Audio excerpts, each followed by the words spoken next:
Imagine the Great Pyramids of Giza, standing tall after millennia. They are the sole survivor among the original seven wonders of the world. But did you know that these majestic monuments weren't the only pyramids in ancient Egypt, nor even the first? The story of pyramid building is a fascinating one. In ancient Egypt, pharaohs were believed to be chosen by the gods.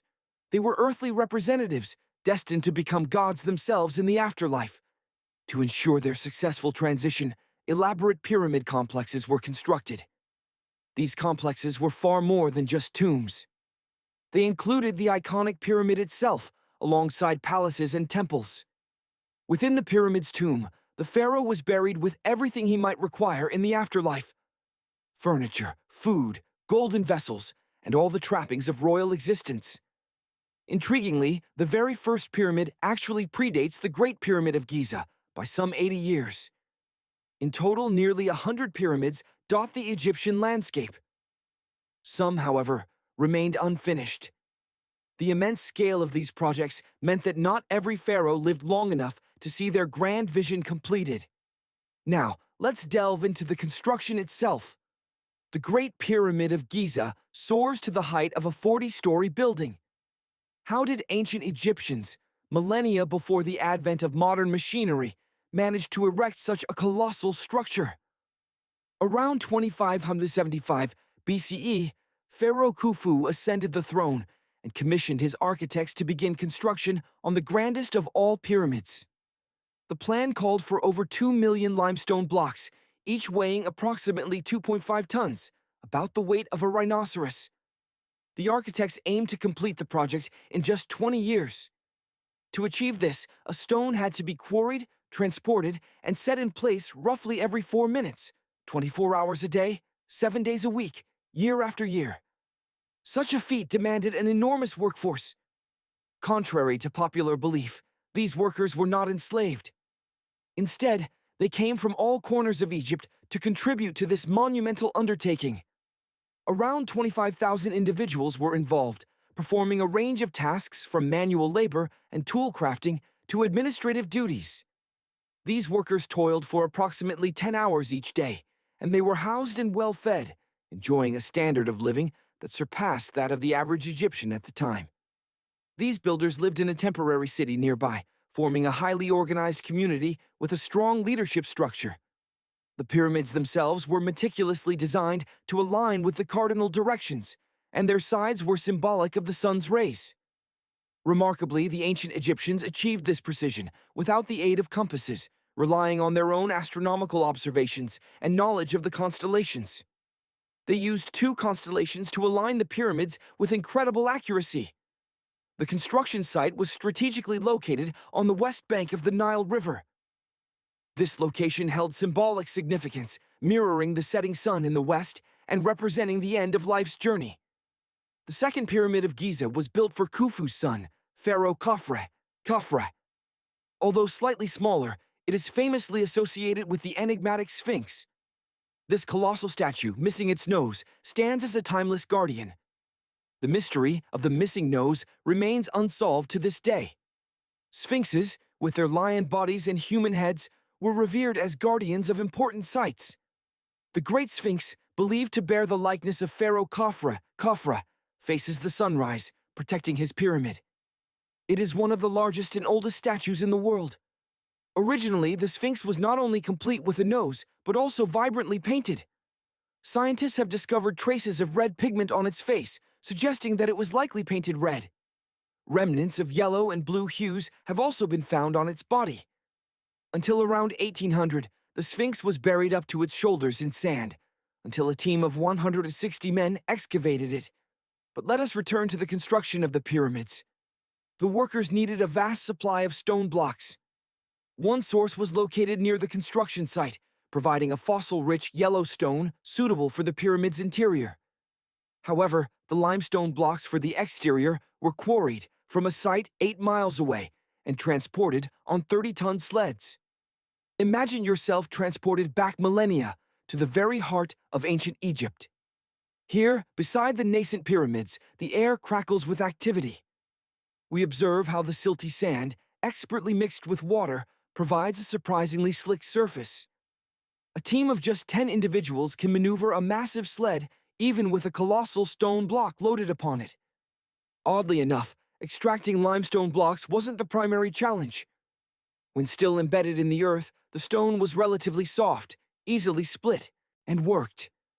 The real difficulty arose once the limestone was exposed to open air, triggering a hardening process.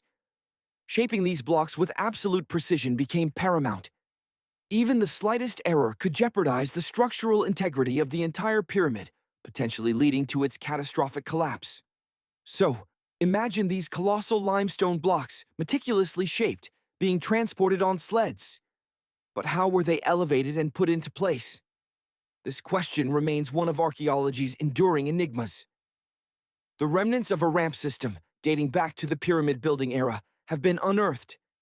This has led historians to largely agree that the ingenious Egyptians employed a unique ramp system to haul these immense stone blocks skyward.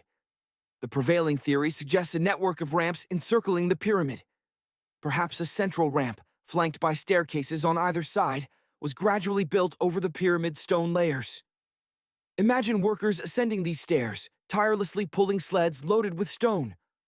As the pyramid grew taller, so too did the ramp. However, this remains just one hypothesis. Some experts propose that ramps ran around the pyramid's perimeter, while others even suggest the existence of internal ramps within the pyramid itself. The definitive answer may forever elude us, remaining shrouded in the sands of time. The pyramid's exterior, clad in limestone, was meticulously polished with sand and stone until it gleamed brilliantly. Crowning the structure was a capstone of solid gold and silver, radiating light across the Egyptian landscape like a second sun. Such was its glory 5,000 years ago. Now, let's venture inside. Surprisingly, the pyramid's interior is remarkably sparse. The vast majority of its volume is solid stone, with only a few chambers and passageways. From the entrance, two corridors diverge. One descends, while the other ascends, both leading to the inner chambers. Why this arrangement? It appears that, throughout the pyramid's construction, a burial chamber had to be ready at all times in case the pharaoh passed away before completion. As construction progressed, successive chambers were built, each ready to serve as the pharaoh's final resting place. The last and most significant of these is the king's chamber, the grandest room at the pyramid's very core, where Khufu ultimately came to rest. A large passageway likely served as a crude elevator, facilitating the hoisting of granite blocks used in the chamber's construction. Granite was also used to create 5 layers of support beams, strategically placed to prevent the pyramid's collapse. A testament to their engineering prowess, as the structure has stood for millennia. Interestingly, none of these chambers bear hieroglyphs. To witness the intricate artistry of ancient Egyptian writing, you must visit the decorated tombs near the pyramids. These artistic masterpieces offer a glimpse into ancient Egypt's culture and daily life. The texts allow researchers to decipher their language and grammar. Sadly, the treasures that once filled the pyramids have long been plundered. Numerous secret tunnels and passageways crisscross the pyramid's interior, their complete layout still unknown. For years, scientists have deployed miniature robots equipped with cameras to explore these hidden depths, but much remains a mystery. Current efforts involve using advanced X-ray technology to scan the pyramids from the outside, hoping to reveal hidden chambers without disturbing the ancient structure. Indeed, the ancient Egyptians created a puzzle that has defied solution for 5 millennia. Music. Recall those days in math class? Sine, cosine, tangent, sine, 3.1, 4.1, 59. That was the cheer of the trigonometry club. For many, terms like sine, tangent, and pi were utterly bewildering. Who invented these concepts, and why did they exist, seemingly, to torment students? The truth is, trigonometry was pioneered by the ancient Egyptians. They required this knowledge to construct the pyramids with astonishing precision. The Great Pyramid of Giza still stands today, a testament to their mastery, some 4,500 years after its creation. So, let's leave the classroom behind and embark on a journey through time to uncover the secrets behind the ancient Egyptians' remarkable precision. Imagine yourself standing on the Great Pyramid's construction site, a mere 9 miles from what would become Cairo. Imagine standing in the stark, unforgiving desert. The sun beats down as teams of workers swarm around you, their every movement focused on a monumental task.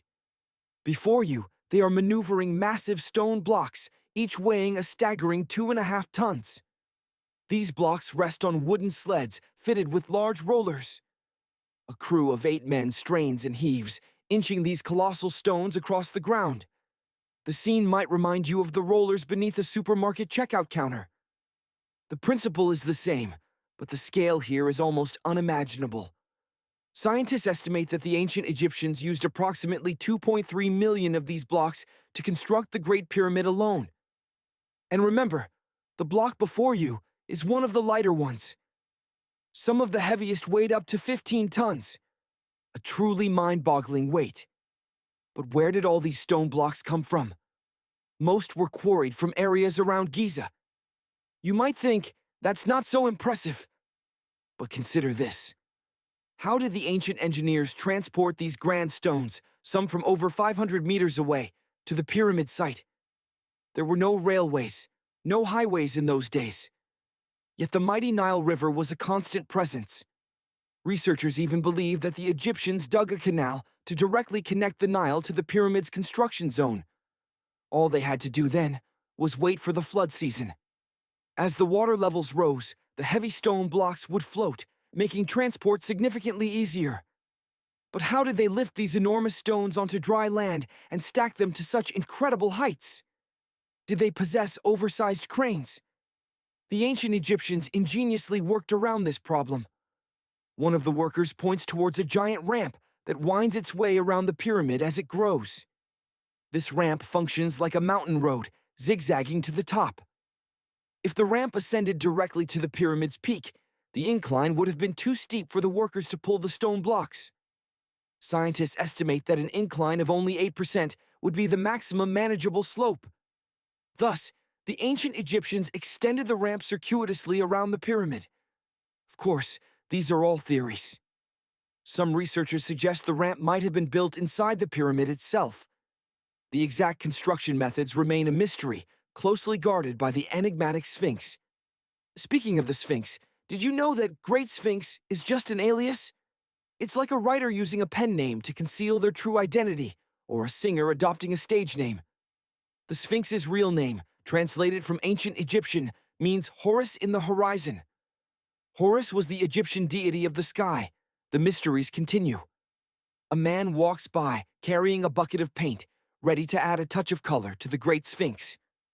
Researchers have discovered traces of red paint near its ear.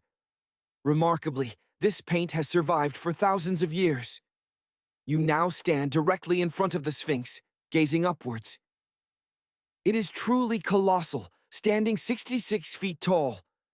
Resist the urge to take a selfie for now. Instead, notice something else. The Sphinx appears to be at the center of a giant triangle. That triangle forms one side of the Great Pyramid. Your eyes aren't deceiving you. The Sphinx genuinely sits in the center of the pyramid's lateral face. Here's where mathematics comes into play. A pyramid has 4 sides, known as lateral faces. There is also a 5th face, the base, but it's not visible, as it's face down. The Sphinx has one final mystery to reveal: its age. Scientists generally agree that Pharaoh Khafre commissioned the Sphinx. He ruled after his father, who had ordered the construction of the Great Pyramid nearby. Therefore, both structures were likely completed around the same period. Consider this. You've likely heard of Cleopatra, the Egyptian queen renowned for her beauty. She lived closer to the time of the first iPhone than to the era when the pyramids were built. A startling thought, isn't it? Thousands of people surround you, laboring to construct the pharaoh's tomb. But how many workers were actually involved? One Greek philosopher estimated as many as 100,000. While that seems plausible for such a massive undertaking, science doesn't support such a high number. Most Egyptologists estimate the workforce at around 30,000. And yes, Indiana Jones, that famous archaeologist, was also on the scene, at least in the movies. But he arrived rather late to the party. Egyptologists have learned much about the pyramids, but many questions remain unanswered. This isn't due to a lack of effort, but rather a scarcity of archaeological evidence. For now, they can only speculate about the precise methods used by the ancient engineers. Imagine the scene: skilled engineers meticulously surveying the landscape, armed with knowledge and complex calculations, pinpointing the perfect location for their monumental project. Their intricate mathematics were essential for ensuring the pyramid's precise alignment and stability. Then came the immense task of procuring the colossal stone blocks I mentioned previously. Picture the barges laden with these gigantic stones arriving at the construction site beside the budding pyramid. Now, the workforce springs into action. Teams of dedicated laborers, numbering at least 2,000 at any given moment, begin their painstaking work. They meticulously chisel and carve away at the stone, shaping it with incredible precision.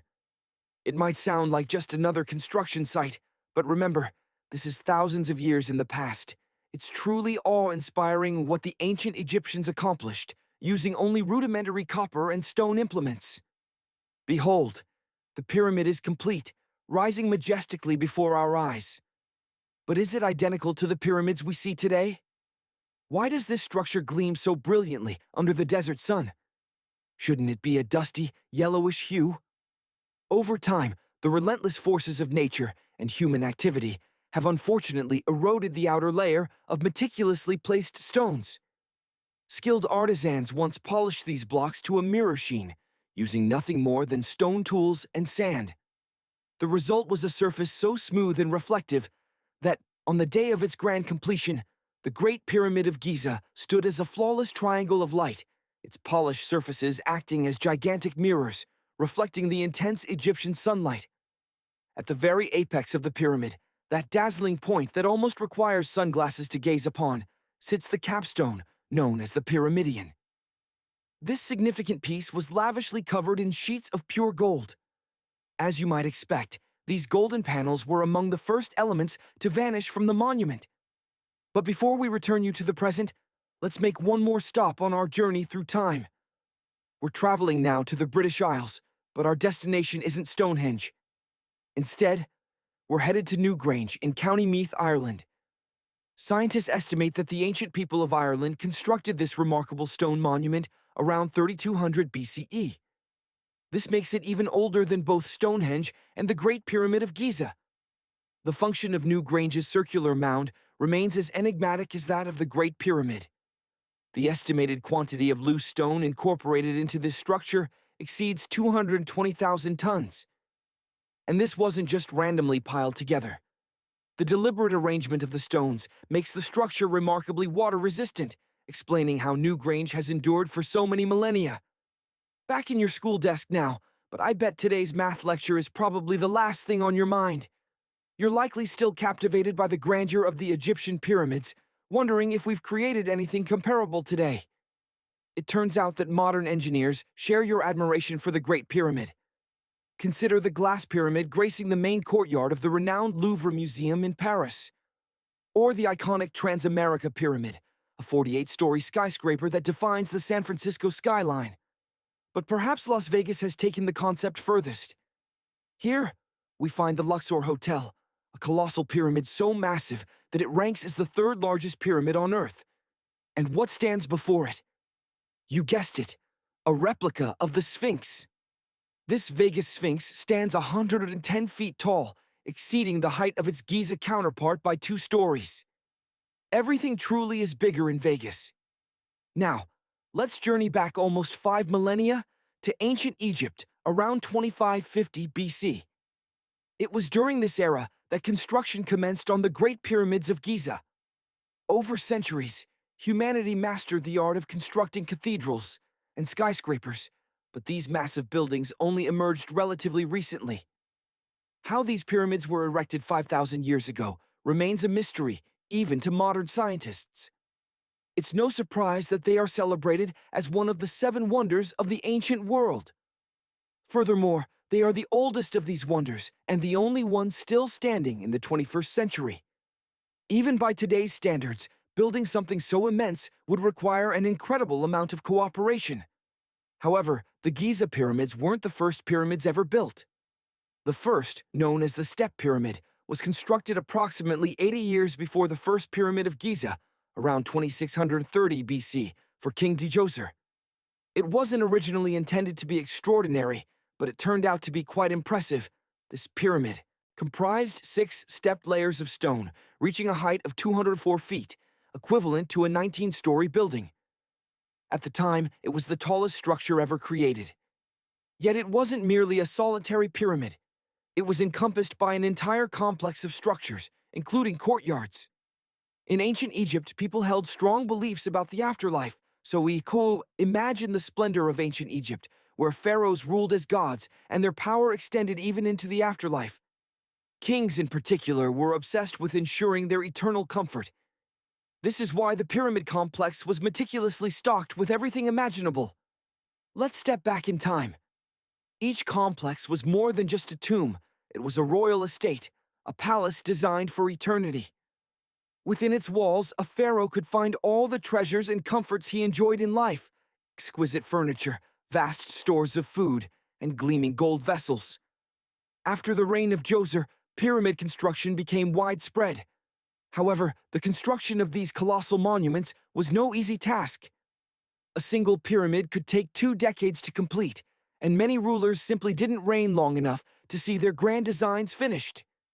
In total, over 100 pyramids dot the Egyptian landscape, but none are as iconic as the Great Pyramids of Giza. The first and largest of these was built for Pharaoh Khufu around 2550 BC. Imagine a structure initially soaring to a height of 481 feet, as tall as a modern 40-story building. Not far away stands the second pyramid, built for Khufu's son, Pharaoh Khafre, around 2520 BC. Slightly shorter, it still reached an impressive 471 feet, the height of a 39-story building. This is the pyramid guarded by the enigmatic Sphinx. These mythical creatures, with the body of a lion and the head of a human, served as guardians of sacred spaces. This particular Sphinx is believed to bear the likeness of Pharaoh Khafre himself, eternally watching over his pyramid, facing the rising sun. The Great Sphinx, a colossal and ancient statue, was once painted in vibrant red, traces of which can still be seen near its ears. The mystery of its missing nose remains unsolved.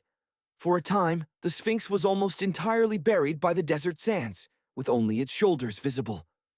Then, in the early 1800s, an adventurer with a team of 160 workers undertook the monumental task of excavating it. The third pyramid at Giza, built for Menkaure, Khafre's son, is significantly smaller, just 218 feet tall, about the height of a 20-story building. Construction began around 2490 BC. The pyramid's design reflects a deep understanding of astronomy. They are aligned with the cardinal points of the compass, and their sloping sides may symbolize the sun's rays. Remember, this was achieved without compasses. The ancient Egyptians used the stars and constellations to achieve incredible precision. Originally, these pyramids were covered in gleaming white limestone and topped with gold, creating a dazzling reflection of the sun. Over time, much of this outer layer was removed by later rulers and repurposed for their own building projects.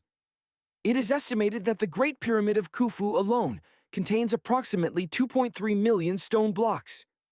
Each block weighed over a ton, the weight of a modern rhinoceros. Some of the larger blocks weighed as much as an African elephant. Consider this: 4,500 years ago, there was no modern machinery. The Egyptians had no wheels, no steel tools. Copper was the strongest metal available to them. Even today, the precise methods used to construct the pyramids remain a mystery. There are no surviving records detailing their techniques. Some believe the Egyptians intentionally kept their methods secret. Contrary to popular belief, the pyramids were not built by slaves or foreign laborers. Archaeological evidence suggests that the builders were skilled, well-fed, and well-compensated workers. Archaeologists have uncovered the remains of a temporary city near the pyramid complex, a thriving community with strong leadership and organization. Scientists estimate that around 20,000 people worked on each pyramid complex, with construction spanning approximately 20 years. This was a national undertaking, with resources and provisions likely contributed from across Egypt. Even with such extensive support, the logistics of quarrying, transporting, and assembling these colossal stones remain baffling. One prevailing theory suggests that the stones were transported by boat down the Nile River. The next challenge was moving them to the construction site. It is believed that workers used wooden sleds, which were surprisingly effective on sand moistened with the right amount of water. 10 men could reportedly move a 1-ton stone with relative ease.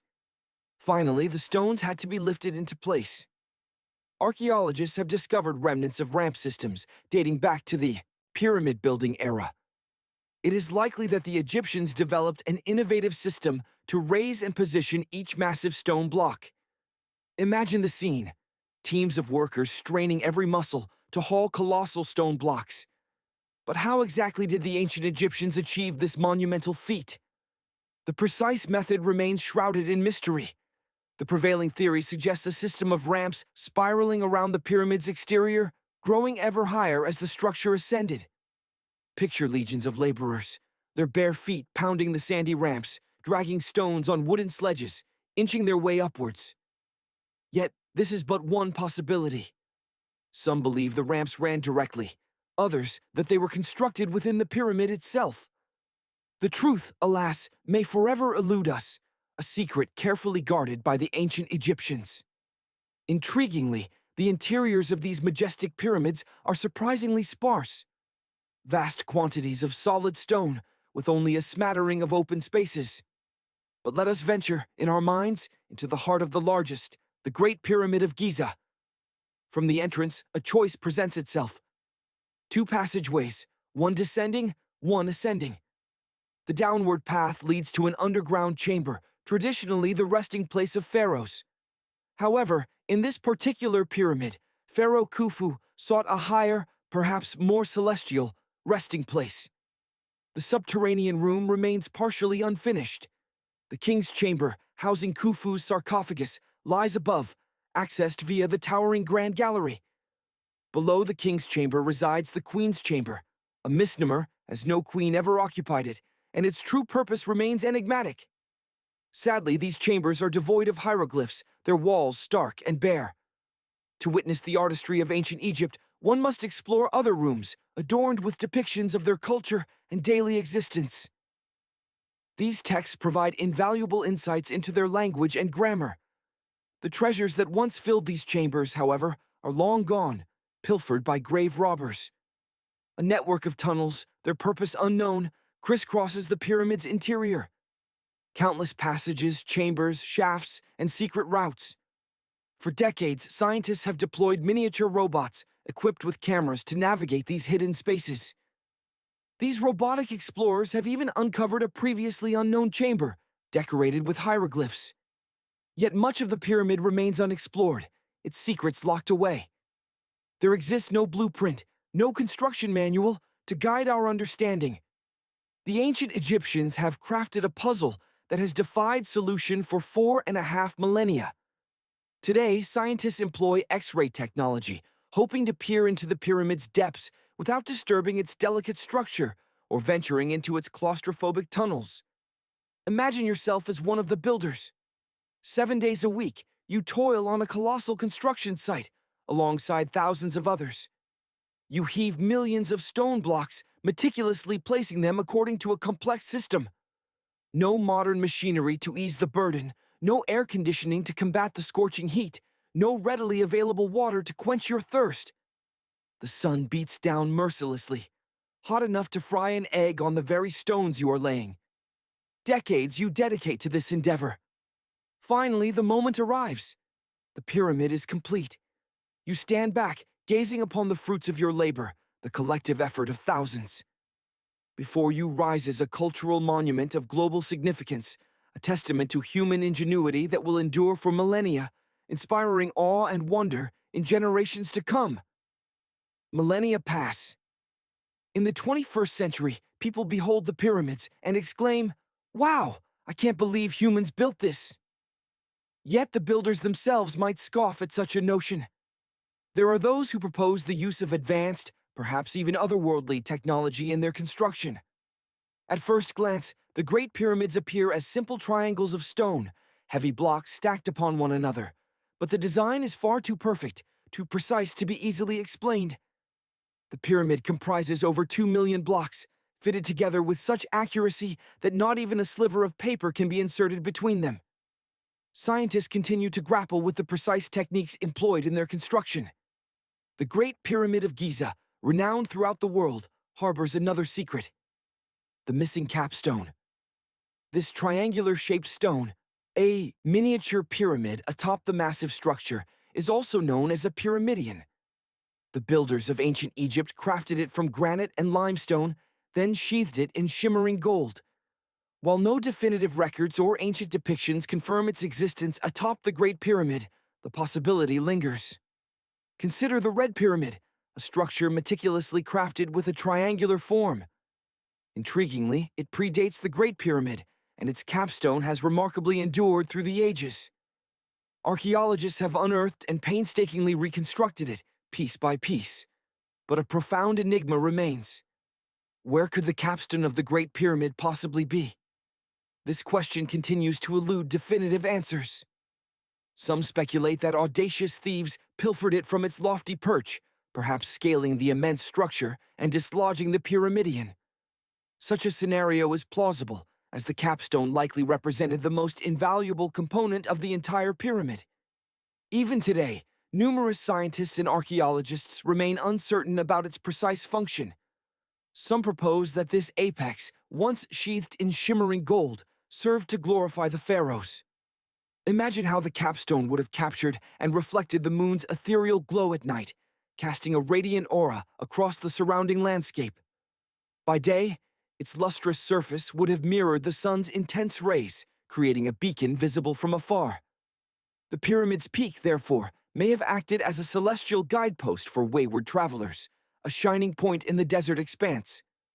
The pyramid's other stone blocks, composed of limestone, were meticulously polished to achieve a radiant sheen. In their prime, they would have gleamed, reflecting light with such intensity that the pyramids might have been visible even from space, appearing as tiny, brilliant points. Over countless millennia, however, the relentless forces of winds, sandstorms, and torrential rains have dramatically altered the pyramid's original appearance. Had these monumental structures been consistently maintained, they might resemble something straight out of science fiction, perhaps akin to the dazzling pyramids of Las Vegas. Sadly, their original splendor remains lost to time. Certain archaeologists and scientists posit that the capstone possessed the ability to capture solar energy and distribute it uniformly throughout the pyramid's interior. The precise purpose of such technology remains shrouded in mystery. One compelling theory suggests that the pyramids functioned as ancient energy systems, harnessing power for technologies far exceeding any achievements of our 21st century world. The pyramid's triangular geometry, according to this theory, was ideally suited for amplifying electromagnetic energy. Picture this: solar radiation, or electromagnetic forces, accumulating at the pyramid's apex, then cascading through its inner chambers and down its walls toward the base.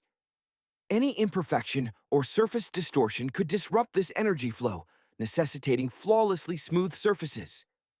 This explains the incredibly precise placement of the blocks, leaving no space for even the thinnest blade to penetrate. Many find this theory credible, pointing to the use of limestone, a material known for its energy-storing capabilities.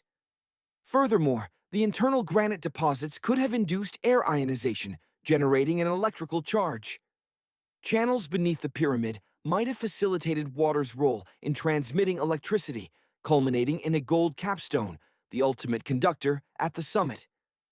Thus, the pyramid could have served as a colossal power generator. Various cultures across the globe may have employed similar techniques to generate electricity. However, these remain theories.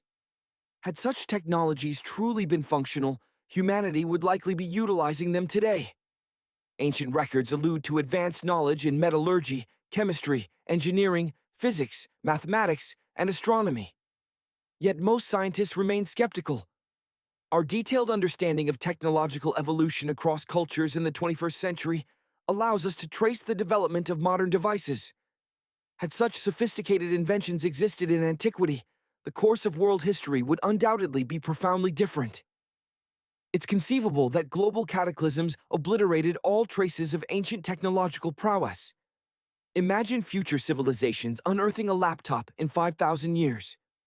Would they grasp its purpose? Another marvel of ancient Egypt, steeped in mystery, is the statue of the Sphinx.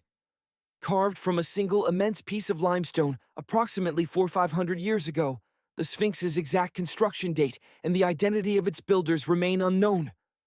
Originally painted in vibrant colors, the Sphinx would have presented a dazzling spectacle, much like the Great Pyramids, reflecting light in a breathtaking display. Over time, the elements have not only altered its appearance, but also its name. Initially known as Hit by the Egyptians, the Greeks later renamed it the Sphinx several centuries after its creation. The Sphinx served as a powerful symbol. The sheer magnificence of the Egyptian rulers wasn't the only purpose of this colossal monument. Imagine it also served as a symbolic guardian, a watchful sentinel eternally guarding the pharaoh's tomb and the secret pathways leading to it. This interpretation gains credibility from the numerous hidden entrances discovered at the base of the Sphinx. Perhaps these concealed chambers and intricate tunnels wind their way to subterranean halls, brimming with treasures beyond imagination. But treasures, as the legends whisper, are not always gold and precious jewels. Some theories propose that the Sphinx stands guard over the Hall of Records, an archive containing all of humankind's accumulated knowledge. Could it be that within those hidden chambers lies the truth about Atlantis, the fabled mythical civilization? You can find detailed maps of the Sphinx's supposed internal structure online, depicting a network of chambers extending 12 stories beneath the surface. These maps portray a subterranean city filled with golden artifacts, ancient scrolls of wisdom, and other relics of a forgotten age. But be warned, these maps are based on speculation. Millennia have passed, yet our understanding of this ancient wonder remains incomplete. Archaeologists acknowledge that the Sphinx still holds many secrets, mysteries yet to be unraveled. However, some locals harbor a deep-seated fear, a belief that disturbing the Sphinx could awaken something dreadful from the underground depths. As a result, excavations are primarily conducted by scientists from distant lands. Back in 1998, researchers uncovered a series of peculiar tunnels leading to empty chambers beneath the Sphinx. It became clear that others had attempted to breach these hidden passages in the past. Could it be that these earlier explorers plundered the treasures that once lay within? One legend speaks of a powerful artifact concealed deep beneath the Sphinx, a technology capable of reshaping the entire world. The locals, it is said, guard this secret closely, fearing the catastrophic consequences of its misuse. Some even suggest that evidence of this lost technology can be found etched upon the granite walls of the pharaoh's tombs. But perhaps these intricate paintings and symbols are simply the myths and legends of ancient Egypt, a rich tapestry of stories passed down through generations. Or could it be that these Egyptian symbols and drawings are, in fact, detailed instructions for operating some form of ancient technology? What if the people of that era foresaw a future where humanity would struggle to harness energy and left behind a guide for future civilizations? The quest for answers is fraught with peril. Accessing these subterranean halls is a dangerous undertaking. Excavations risk destabilizing the very structure of the Sphinx, and those who venture into the tunnels risk becoming lost, trapped in a labyrinth from which there is no return. Furthermore, such endeavors demand vast financial resources. Imagine a device capable of scanning the subterranean realms, creating detailed models of what lies beneath. What secrets would it reveal? But now, a different puzzle. What is a boat doing in the middle of the desert? This is a question that has haunted archaeologists for decades. One might expect to find a seagoing vessel near the coast, not stranded in the arid sands. In 1988, a fierce storm raged near one of ancient Egypt's most significant archaeological sites. When the storm subsided, a wooden structure emerged from the shifting sands. It was a boat, its timbers riddled with the telltale signs of termite damage. Scientists were determined to unravel its mystery. In 2000, an American team of experts began excavating the site near Abydos. They soon unearthed a 70-foot-long boat, but it was not alone. In total, 14 boats lay neatly aligned next to one another. The fragile condition of the vessels made complete excavation impossible. Fortunately, the wood was sufficiently preserved to allow for analysis. The results were astonishing. The boats were approximately 5,000 years old, making them the oldest fleet ever discovered. Their construction predates the Pyramids of Giza by half a millennium. Each ship rested within a vault meticulously crafted to match its dimensions. These chambers, roughly a third the size of a tennis court, were enclosed by mud brick walls adorned with over 120 drawings of boats. These ancient Egyptians etched these images onto the whitewashed walls, preserving them for millennia. Scientists have been aware of these mysterious chambers for over a century. Back in 1901 and 1902, a British archaeologist named Arthur Weigel stumbled upon a strange structure west of the River Nile. His team caught a glimpse of the interior walls, but a partial roof collapse forced them to abandon further exploration. The site was abandoned, but its location remained marked on the maps. The boat's position, at first. These ancient vessels presented a puzzle. Initially, researchers believed they rested along the shores of the once mighty Nile River. But this theory encountered a significant obstacle. Today, the river flows nearly 7 miles to the west of Abydos. Further investigation of the surrounding landscape revealed that the Nile's course hadn't shifted throughout recorded history. Furthermore, if these boats were simply moored near a dock, their positioning would have been precarious. However, the 14 vessels at Abydos were arranged in perfect parallel formation. This led to an inescapable conclusion. Someone had intentionally placed them there. Imagine the effort required. Each boat possessed ample space for up to 30 rowers. These were functional vessels, not mere models. Yet scholars still debate whether they ever navigated the waters of ancient Egypt. Regardless, the discovery remains profoundly important. Previously, archaeologists had only unearthed small-scale models, such as the 35 found within King Tutankhamun's tomb. For many years, these miniature replicas offered the sole glimpses into the design of ancient Egyptian ships. The Abydos boats confirmed these designs were authentic. They represent the oldest surviving examples of built boats. Early civilizations crafted primitive vessels by hollowing out massive tree trunks or by binding reeds together to create rafts. But the Abydos boats featured planks joined together, a monumental advancement in shipbuilding technology. In their time, these boats must have been awe-inspiring. Timber was a precious resource. The desert lacked indigenous wood. Cedar had to be imported from distant Lebanon. Only the pharaoh possessed the wealth to command such extravagance. Exploration of the area surrounding the ancient fleet yielded additional clues. Researchers discovered a mud brick structure where Egyptians paid homage to the pharaoh. Radiocarbon dating aligned its construction with that of the wooden boats. Bricks identical to those used in the building were also used to encase the fleet during its construction. The chambers in which they were housed possessed ceilings, the very feature that archaeologists stumbled upon in the early 20th century. Like mummies within their sarcophagi, these magnificent ships lay within elaborate vaults. The exterior of these chambers was equally remarkable. The outer walls were originally coated with a shimmering plaster of white limestone, reflecting the intense desert sunlight. Imagine the sight, the structure housing the boats, gleaming brilliantly from miles away. Ancient Egyptian builders employed the same technique to encase the pyramids some 500 years later.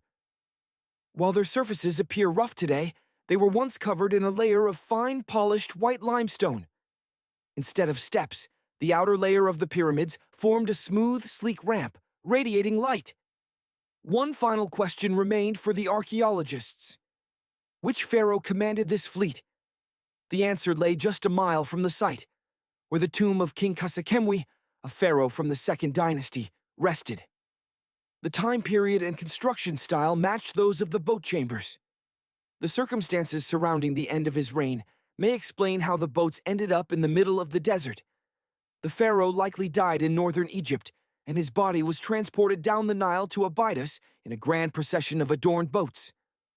Afterwards, the vessels were carefully lowered into chambers near the pharaoh's final resting place. This act held profound symbolic significance in ancient Egyptian beliefs.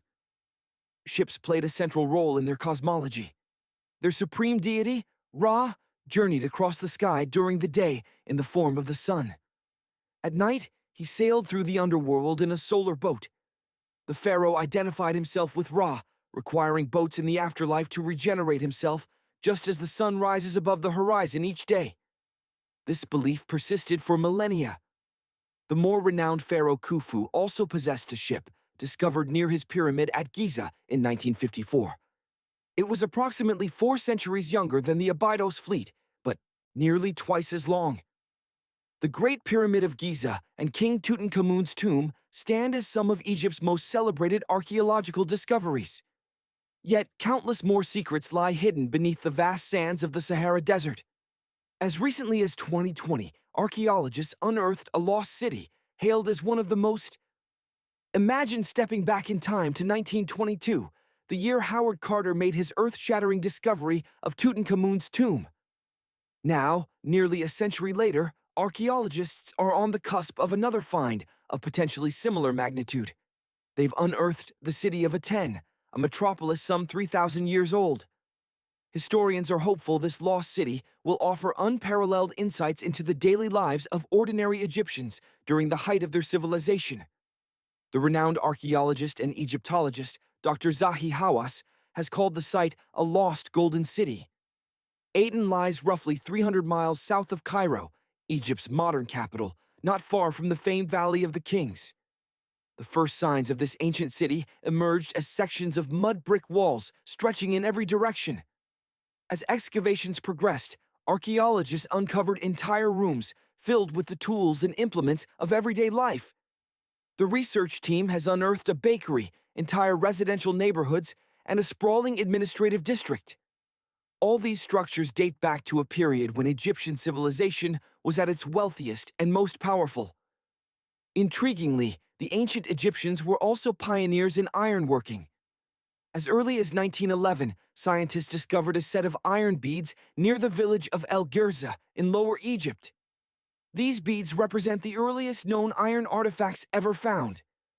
What makes this discovery truly extraordinary is that these ancient people crafted these beads from a meteorite, hammering the space rock into shape. These 9 beads, once part of an elaborate necklace, are composed of an iron-nickel alloy. Today, they appear blackened and corroded, a testament to their age of over 5,000 years. Researchers are astounded by the skill of these ancient jewelers, particularly considering they were unaware of the material's extraterrestrial origins. Even the Great Pyramid of Giza holds secrets yet to be fully understood. An international research team investigating the pyramid's electromagnetic response to radio waves made a startling discovery. The pyramid can concentrate electromagnetic energy within its chambers and beneath its base. This phenomenon appears linked to an unfinished underground chamber and the unique properties of the limestone used in the pyramid's construction.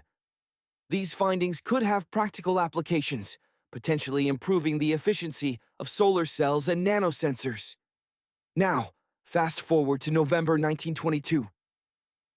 A young boy wandering through the desert mountains of Egypt stumbled upon ancient steps carved into the rock. This seemingly insignificant find led to one of the most important archaeological discoveries in history: the tomb of Tutankhamun. Inside, archaeologists found approximately 5,000 ancient objects, including priceless jewelry, exquisite fabrics, ornate painted vases, and the iconic funeral mask that has become synonymous with ancient Egypt. More than a century has passed, and now humanity may be on the verge of another monumental discovery: the tomb of Cleopatra. Cleopatra Zavimieff. Philopator, the last active ruler of the Ptolemaic Kingdom of Egypt, reigned from 51 to 30 BCE. Although ancient texts abound with accounts of Cleopatra, her reign, and her captivating personality, the location of her final resting place has remained a mystery. Dr. Kathleen Martinez, an archaeologist, has dedicated decades to studying ancient records and temples around Alexandria. Her research has led her to believe that Cleopatra's tomb lies beneath the ancient city of Taposiris Magna, founded in 280 BCE. Taposiris Magna was a bustling metropolis on Egypt's northern coast, a hub of trade and industry. It appears Dr. Martinez's hypothesis is proving correct. She and her team have discovered a secret underground tunnel near Alexandria, stretching nearly a mile in length, approximately 1.3 kilometers. This tunnel was carved into the rock beneath the temple of Taposiris Magna. Further excavations have yielded numerous clues, suggesting that Cleopatra's tomb lies hidden within the tunnel's depths. It's even possible that she is buried there alongside the Roman commander Mark Antony. Historical accounts suggest that Cleopatra and Mark Antony were deeply in love. Together, they defied the Roman Senate, which declared Antony a traitor. Their intertwined fate may have led them to the same burial chamber. However, the excavation is fraught with challenges. Over the millennia, the region surrounding Taposiris Magna has been plagued by natural disasters. Earthquakes and floods have ravaged the city, potentially inundating its underground tunnels. Despite these obstacles, archaeologists remain hopeful that Cleopatra's tomb remains undisturbed, concealing invaluable treasures and untold stories of a bygone era. Imagine diving deep into the sands of time, unearthing the stories and secrets of ancient Egypt during the reign of its last pharaoh.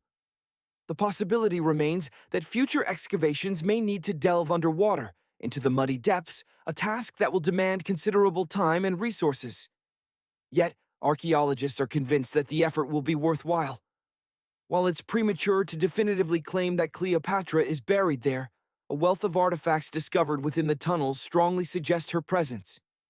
These include fragments of pottery, a multitude of coins bearing the likenesses of Cleopatra and Alexander the Great, and even a bust believed to portray the Egyptian queen herself. Cleopatra, even now, remains one of the most iconic figures in Egyptian history, standing shoulder to shoulder with Ramses III and Tutankhamun. Her life has inspired countless films, paintings, and books. But what fueled such enduring fascination? Her mystique stems, in part, from her seeming contradictions. She was celebrated as a beautiful and intelligent ruler who rescued Egypt from turmoil, transforming it into a prosperous power. Medieval Arabic texts paint her as a scholar versed in chemistry, mathematics, and philosophy, even suggesting she authored several scientific works. She was fluent in multiple languages and possessed exceptional diplomatic skills. However, legend also casts her as a femme fatale, a woman whose allure drove men to ruin. Despite this, there is little concrete evidence suggesting her beauty was truly unparalleled. The image of Cleopatra as a stunningly beautiful woman was largely a creation of Hollywood, popularized through films featuring famous actresses in the role. Moreover, the Roman Emperor Octavian, Julius Caesar's adopted son and Cleopatra's adversary, deliberately cultivated the image of Cleopatra as a treacherous seductress to undermine her influence. Despite being born in Egypt, Cleopatra was not ethnically Egyptian. Her ancestors were Greeks, descendants of one of Alexander the Great's generals. Nevertheless, the Egyptian people embraced her as their own. She mastered their language and displayed deep respect for their traditions. She possessed an intimate knowledge of ancient Egypt's history, mentality, and customs. She elevated the nation's economy and solidified its position as a global power. Much of her success can be attributed to her cunning and charisma. She reveled in theatrical performances and extravagant celebrations, possessing a remarkable ability to captivate and enthrall. Yet, beneath the veneer of a luxury-loving monarch resided an astute and calculating ruler. Ancient Egypt was a realm of immense wealth and splendor, and Cleopatra dedicated herself to amplifying its riches and bolstering its standing on the world stage. Consider, for example, her conflict with her brother, Ptolemy III. Recognizing her inability to defeat him militarily, she sought to align herself with Julius Caesar. When the Roman emperor arrived in Alexandria, Cleopatra orchestrated a clandestine meeting. Aware that Ptolemy would attempt to prevent her from reaching Caesar, she eschewed a grand and ostentatious entrance. Instead, she concealed herself within a carpet or linen bag. Carried into Caesar's private chambers by the emperor's servants, Cleopatra emerged from the carpet, captivating the Roman emperor with her beauty and determination. As a result, they forged a powerful alliance and fell in love. Later, seeking to impress another influential Roman for diplomatic gain, she sailed to meet Mark Antony aboard a golden barge adorned with purple sails and silver oars. Cleopatra, costumed as Aphrodite, reclined beneath a magnificent canopy. Her servants, dressed as cupids, fanned her and burned incense. This spectacle was not mere vanity. Cleopatra knew that Antony revered Greek mythology, viewing himself as the embodiment of Dionysus. He was utterly spellbound by her, ultimately marrying her. Cleopatra secured her crown, solidified her alliance with Rome, and bore Antony 3 children. In Egypt, they indulged in lavish festivities and wielded immense wealth and power. However, the relationship between a high-ranking Roman official and the Egyptian queen ignited a scandal in Rome. Octavian, Antony's primary rival in the struggle for power, seized the opportunity to tarnish his competitor's reputation. He launched a propaganda campaign to portray Cleopatra as a treacherous seductress in the eyes of Roman citizens, accusing Antony of succumbing to her charms. The Roman Senate sided with Octavian, declaring Cleopatra an enemy in 33 BCE. This conflict escalated to a critical point when Antony's navy clashed with... Imagine the scene. Octavian's mighty fleet clashes with the forces of Mark Antony and Cleopatra. In the aftermath of the battle, Octavian's fleet emerged victorious. Antony, along with Cleopatra, was forced to flee towards Egypt. According to historical accounts, they sought refuge near Alexandria, relentlessly pursued by the Roman legions. They found themselves cornered within one of Cleopatra's opulent palaces, where they would meet their tragic end. Legends swirl around Cleopatra's demise. Some say she was a master of poisons, deliberately provoking a bite from a venomous serpent, perhaps an Egyptian cobra. Another legend suggests she used a poison needle to end her life. There's even a theory that Cleopatra concealed an ampule of poison within her hairbrush, using a needle to apply the deadly substance when capture seemed inevitable. The truth remains elusive. Scientists continue to investigate, hoping that the discovery of Cleopatra's tomb will shed light on her tragic fate. She is remembered as the last ruler of Egypt. After her death, Octavian seized her palaces and temples, returning to Rome to become its supreme emperor. He ruled successfully, expanding the empire's borders until his death at the age of 75. One can only speculate how differently world history might have unfolded had Cleopatra and Mark Antony won that pivotal naval battle. Consider this. More time separates Cleopatra's reign from Neil Armstrong's lunar landing than from the construction of the Great Pyramid of Giza. Armstrong's historic step onto the moon occurred in 1969 AD, 38 years after Cleopatra's birth. The construction of the Great Pyramid, however, dates back to 2560 BCE. Contemplate the vastness of ancient Egyptian history. Cleopatra is far closer to our time than to the era of the pyramids. When we think of ancient ruins, we seldom imagine them suspended in midair or perched precariously on a tree branch. The ancient artifacts displayed in museums worldwide are the result of extensive archaeological excavations. Buildings, if not maintained, inevitably succumb to the ravages of time. Building materials are often recycled, leading to the destruction of older structures.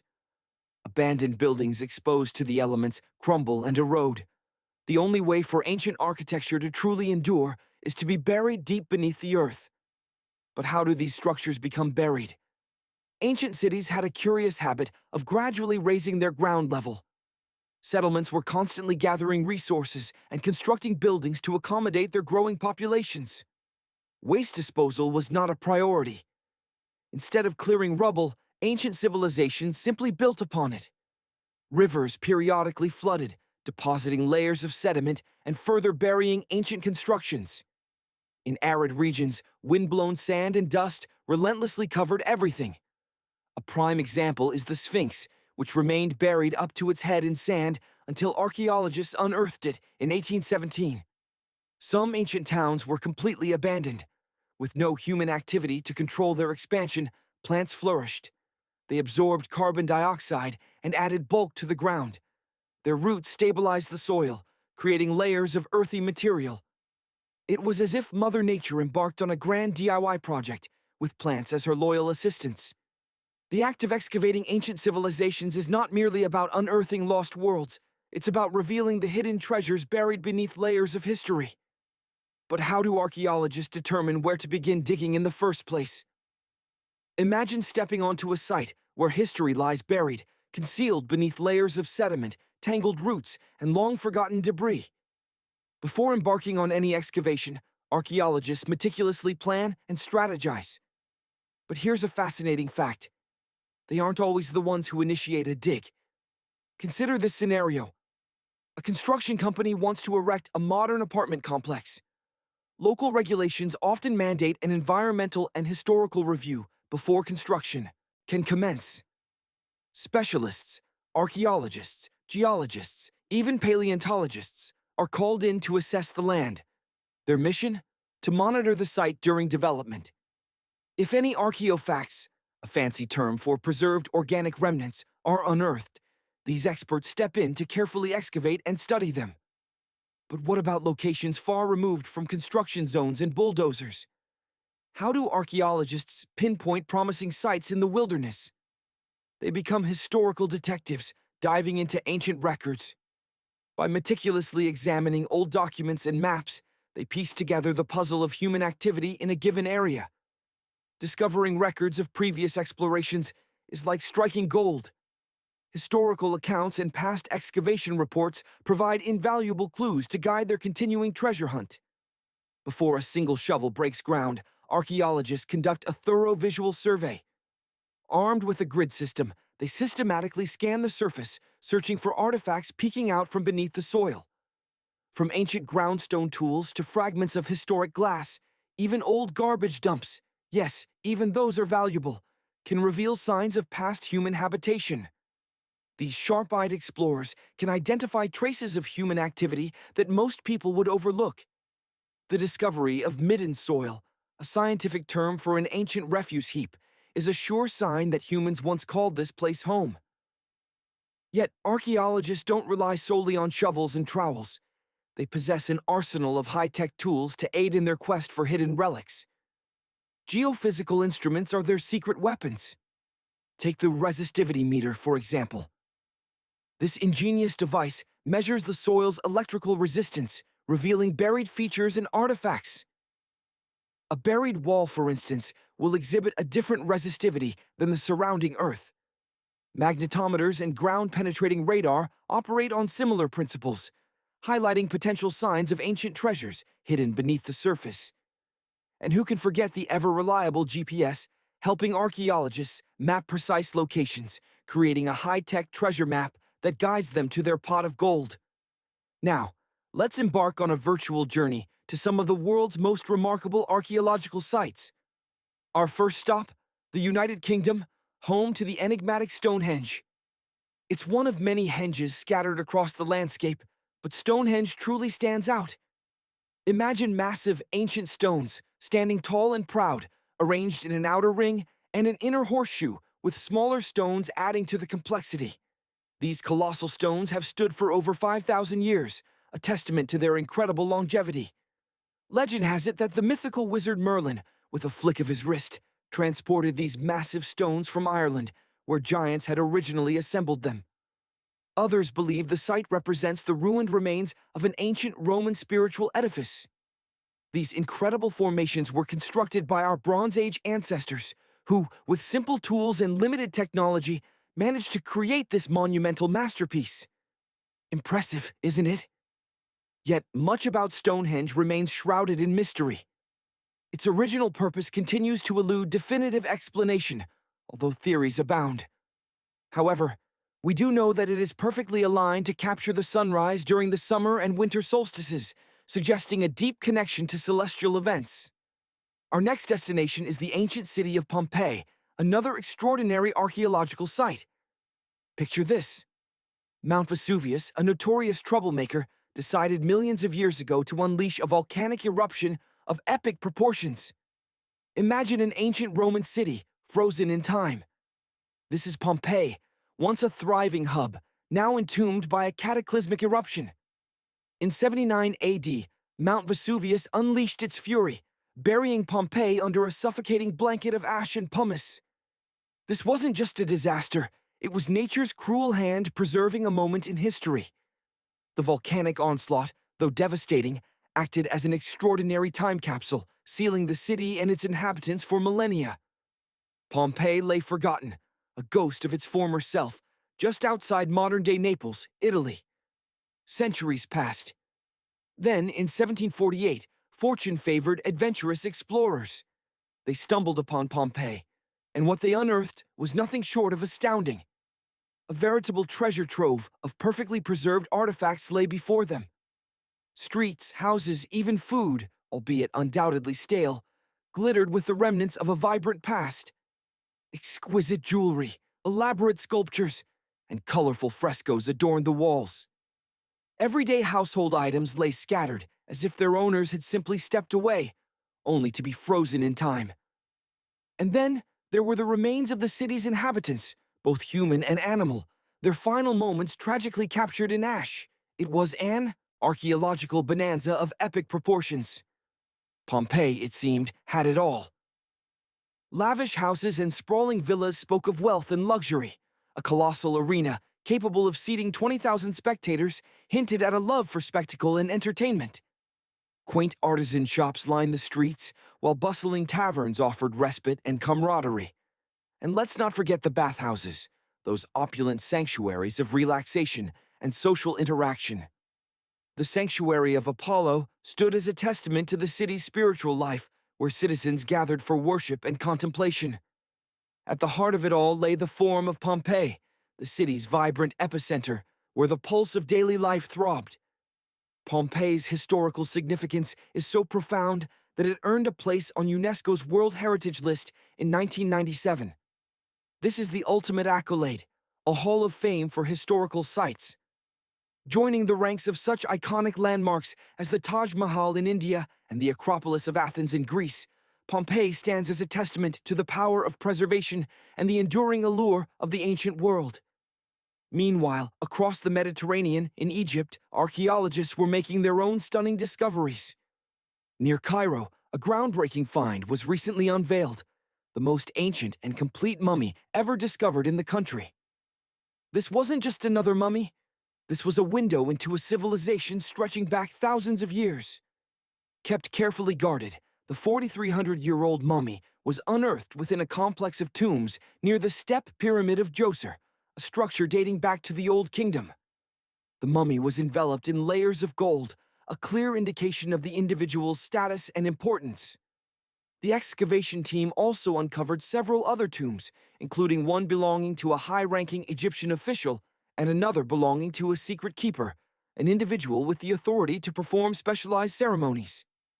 Another tomb of interest was that of a writer, distinguished by the largest statues ever found in the area. The expansive burial ground holds over a dozen pyramids and numerous resting places, a testament to the enduring Egyptian fascination with the afterlife. One of the most celebrated mummies in the world is that of Hatshepsut. This formidable woman ruled Egypt for 2 decades, commissioning impressive structures and establishing new trade routes. When archaeologist Howard Carter, famous for discovering Tutankhamun's tomb, located her sarcophagus in the Valley of the Kings, it was surprisingly empty. However, Carter unearthed 2 coffins in a nearby tomb. One contained Hatshepsut's wet nurse, while the other held an unidentified woman. In 2006, a team of specialists embarked on a mission to determine if the mysterious woman was indeed the queen herself. They discovered a molar tooth nestled inside a wooden box bearing Hatshepsut's name. When they compared the tooth to a gap in the mummy's mouth, the fit was perfect. The mystery was solved. Hatshepsut had been found. Ramses III, another iconic figure in Egyptian history, was an impressive ruler, but it was his mummy that ultimately secured his place in the annals of history. While his father, Seti I, may not be as widely known, Ramses II is considered the most powerful pharaoh in Egypt, reigning for an astounding 6 decades and living to the remarkable age of 90, an extraordinary feat for that era. Ramses II is said to have fathered over 100 children, a testament to his vitality and influence. Upon his death, his body was initially interred in the Valley of the Kings. However, tomb robbers, drawn by the allure of his treasures, threatened to desecrate his final resting place. To safeguard his remains, officials relocated his body to a secret location.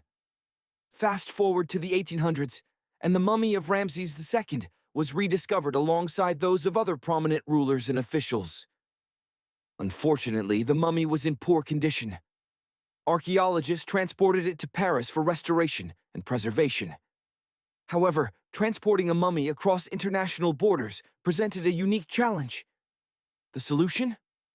Ramses II was issued his own passport. His occupation was listed as king, and the document even included his photograph.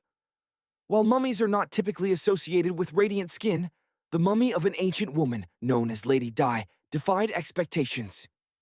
Discovered in an ornate tomb in 1971, Lady Di appeared remarkably well preserved. Thanks to the unique conditions within her tomb, including the moisture in the environment and the lacquer.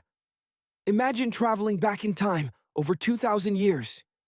Here, in ancient China, we find Lady Di, Xinjue, a noblewoman whose final moments were remarkably preserved. Thanks to the airtight tomb and a unique lack of oxygen, her body defied decay. Her skin remained soft, her hair perfectly intact, and her limbs retained their flexibility. Today, the museum displaying her mummy proudly exhibits the lavish grave goods that accompanied her, exquisite dinnerware, and delicate musical instruments, frozen in time. Archaeologists meticulously investigated Lady Di's remains and made a startling discovery. She succumbed to a heart attack around the age of 50. Even after millennia, Lady Di continues to captivate and enrich our understanding of the past. Now, picture the rugged Alps in 1991. The discovery of Ötzi the Iceman initially baffled Austrian authorities, who mistook him for a modern mountaineer due to his exceptional preservation. But the truth was far more extraordinary. Ötzi was a man from the Copper Age. Found in a mountain pass over 10,000 feet above sea level, his mummified body has become a treasure trove of information about life in Copper Age Europe. We know, for instance, that Ötzi was a native of Central Europe with a hearty appetite for meat. He suffered from ailments familiar even today: arthritis, narrowing arteries, and intestinal problems. Yet he likely employed acupuncture and medicinal herbs to manage his conditions. Intriguingly, Ötzi was also a skilled craftsman, sharpening his tools just days before his untimely death. Was he anticipating danger, or simply preparing for routine tasks? We can only speculate. Of course, no discussion of mummies is complete without mentioning King Tutankhamun. This young pharaoh, who died at the tender age of 19 over 3,000 years ago, remains one of the most famous mummies in the world. The opening of his tomb in 1922 ignited a global sensation. Unlike many other royal tombs, it remained remarkably intact, filled with dazzling treasures, including coffins crafted from solid gold.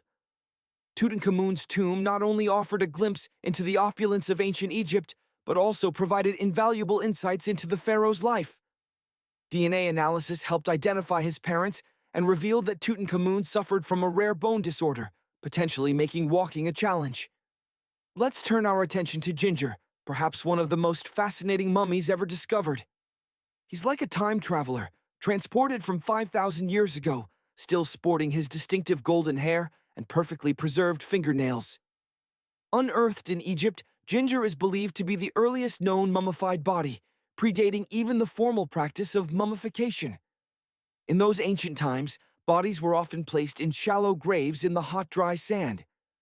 The sand's remarkable ability to absorb moisture prevented bacterial growth, naturally preserving the bodies. While scientists remain uncertain whether Ginger's preservation was intentional, the pottery vessels found buried with him suggest that those who buried him possessed some knowledge of preservation techniques. If you wish to see Ginger for yourself, he resides at the British Museum. Consider the curious case of a Dutch art collector who purchased a statue from Asia only to uncover a hidden secret: a mummy concealed within. Sadly, the body was too fragile to be moved and had to remain inside the statue. This mummy is over 1,000 years old and was on display for 2 centuries before being encased. CT scans revealed that the mummy was filled with paper scraps covered in writings. Experts believe the individual may have practiced self-mummification, a demanding process involving a strict diet and specialized teas designed to make the body less susceptible to bacteria. Only a select few could successfully undergo this ritual, and those who did were held in the highest regard. Finally, we arrive at Nefertiti. No other Egyptian queen has captivated scientists and historians quite like the stunning Nefertiti. Her statues depict a woman of striking beauty, with a slender neck, wide eyes, and prominent cheekbones. Her name translates to, "The beautiful woman has come," and she certainly lived up to it. Though not a pharaoh herself, Nefertiti wielded considerable influence as a wife and queen. Her power earned her admiration, but also a fair share of enemies. She was also related to King Tutankhamun, though not biologically. She was his stepmother. To this day, her mummy remains unidentified, but that may soon change. An Egyptologist working tirelessly in the Valley of the Kings believes he may have unearthed an astonishing discovery: the mummies of Nefertiti and her daughter. Experts suggest that we may soon have definitive confirmation regarding the identities of these two mummified individuals. If one of them proves to be Nefertiti, it would be a monumental find. Imagine, DNA analysis combined with CT scans could provide us with the most detailed and accurate depiction of the queen we've ever witnessed. It's remarkable to consider that we've only begun to scratch the surface of the secrets hidden beneath modern-day Egypt. Nefertiti reigned during a golden age of power and prosperity, yet her demise occurred during a period of social upheaval, leading to the obscurity of her final resting place. The mystery remains. Where is her mummy? Most people are familiar with the Grand Pyramids, constructed as elaborate tombs for the pharaohs, intended to ensure their safe passage to the afterlife. The Great Pyramid of Giza, for example, was built for Pharaoh Khufu. However, what is less widely known is that this entire pyramid-building phenomenon began right here with the Step Pyramid of Djoser, approximately 4,700 years ago. This colossal structure was erected for Pharaoh Djoser, a ruler from Egypt's third dynasty. It rises in 7 distinct layers, reaching a height of approximately 200 feet above the desert landscape. Today, we recognize it as an incredible architectural achievement, but for the ancient Egyptians, the Step Pyramid of Djoser represented something more akin to a massive experiment, a trial run to refine their construction techniques before embarking on even more ambitious pyramid projects that would reach unprecedented heights. While the above-ground structure is awe-inspiring, the real enigma lies beneath the surface, within the pyramid's intricate underground labyrinth. This network of tunnels extends for approximately 3.5 miles. Some researchers propose that these tunnels may have formed part of a sophisticated water management system, potentially revolutionizing our understanding of pyramid construction. Let's delve into this expansive complex located in Saqqara. Surrounding the pyramid is what's known as a dry moat, a continuous trench that stretches up to 164 feet wide and nearly 2 miles long. It forms a rectangular enclosure around the pyramid. This trench has an average depth of about 65 feet. If one were to calculate the total volume of earth and rock excavated to create this moat, it would amount to approximately 10 times the volume of the Step Pyramid itself.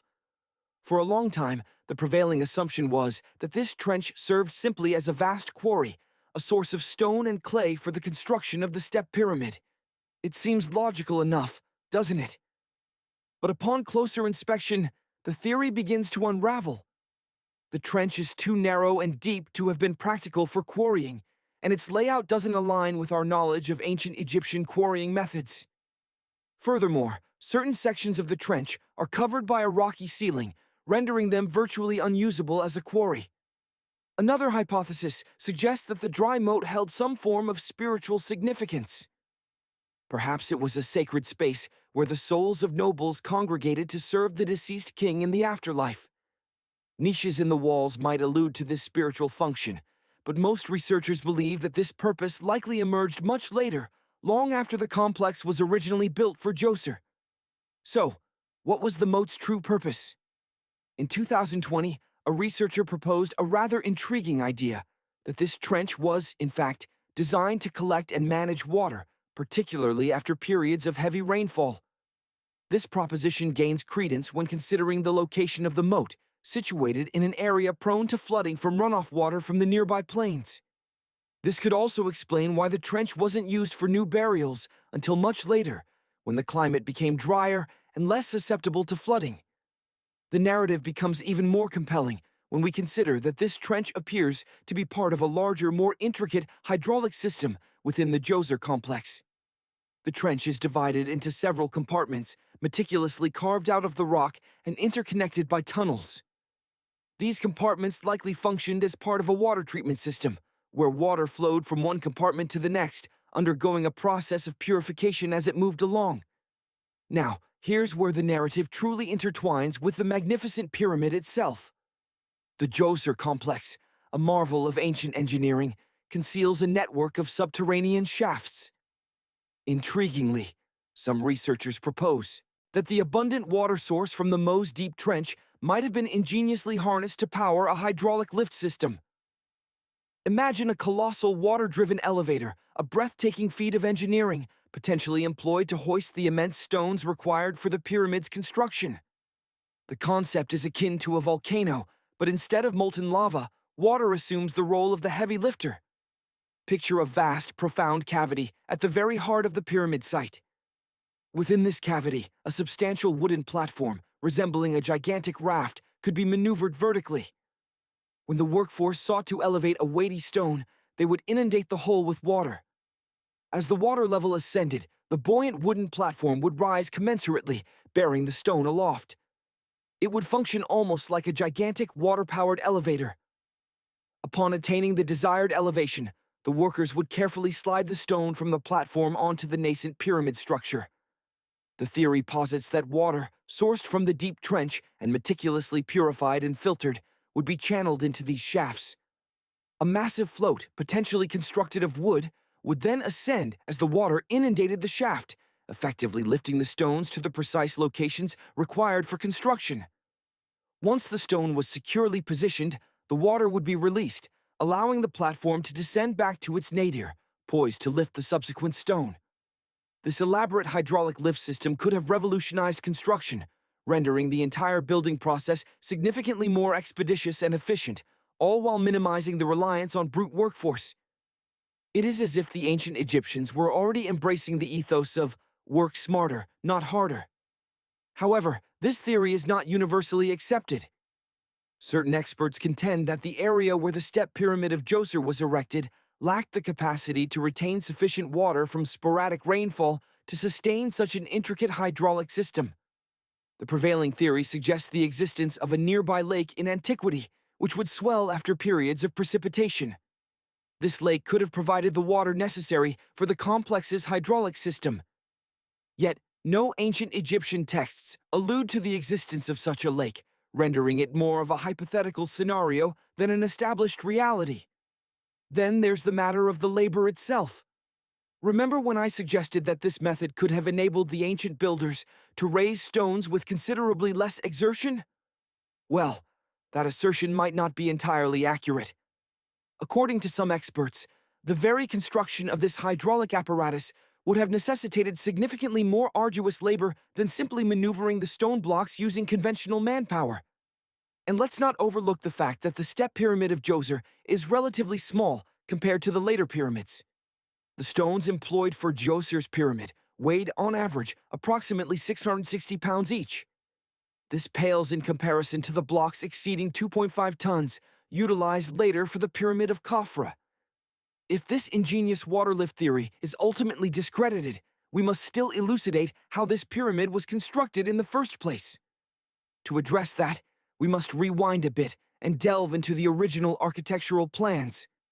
Before Djoser's tomb evolved into a pyramid, the initial plan was to construct a simple mastaba.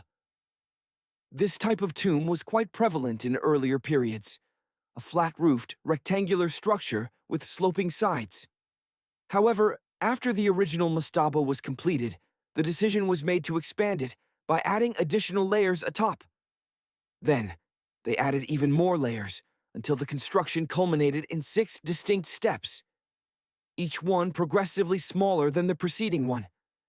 And they likely accomplished all of this by raising those heavy stones using ramps, not a water-powered elevator. There is still so much we don't know about the step pyramid of Djoser. More research is undoubtedly required to fully comprehend how this system functioned, or even if it existed at all. But the prospect of utilizing water to facilitate the pyramid's construction adds a completely new dimension to our understanding of ancient Egyptian engineering. It serves as a potent reminder of the ingenuity and resourcefulness of those builders who harnessed the natural landscape and the power of water to create one of the most iconic monuments in history. Imagine, it's 1898, and you're participating in excavations in Saqqara.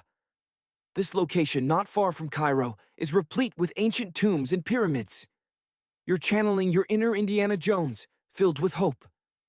Imagine embarking on a quest for the extraordinary, unearthing legendary gold manuscripts, deciphering cryptic treasure maps, or discovering the mummified remains of powerful pharaohs.